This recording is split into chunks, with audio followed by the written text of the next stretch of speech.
Hello friends, welcome to Shri Revathi's kitchen. మనము ఈరోజు చేసుకోబోయే రెసిపీ అలసంద వడలు.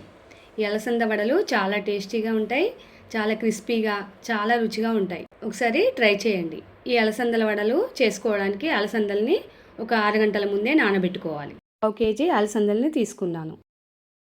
నేను ముందుగానే నానబెట్టి రెడీగా ఉంచుకున్నాను. ఈ అలసందల్ని ఇప్పుడు వడకట్టుకోవాలి. నీళ్ళను మొత్తం పోయే వరకు ఉంచుకోవాలి. ఇప్పుడు మిక్సీ జార్లో చిన్న అల్లం ముక్క, ఒక 8-10 పచ్చిమిర్చి, కొన్ని అలసందలు, తగినంత ఉప్పు వేసి, నేను పిండికి సరిపోయేంతగా ఉప్పు పచ్చిమిర్చి వేసి మిక్సీ పట్టుకున్నాను.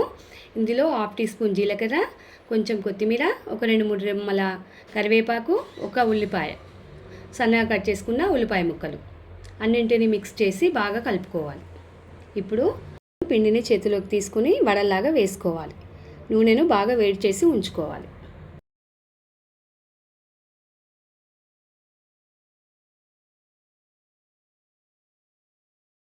వీటిని గోల్డెన్ కలర్లో వచ్చే వరకు ఫ్రై చేసుకోవాలి. 2 వైపులా మంచి రంగు వచ్చే వరకు ఫ్రై చేసుకోవాలి. ఫ్రై అయిన వాటిని తీసుకోవాలి.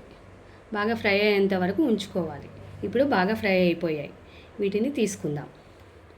వీటిని కెచప్తో కానీ, మీకు నచ్చిన చట్నీతో కానీ, దేంతో తిన్నా చాలా టేస్టీగా ఉంటాయి. ఈ వీడియో నచ్చినట్లయితే లైక్ చేయండి, షేర్ చేయండి, సబ్స్క్రైబ్ చేయండి. Thank you for watching.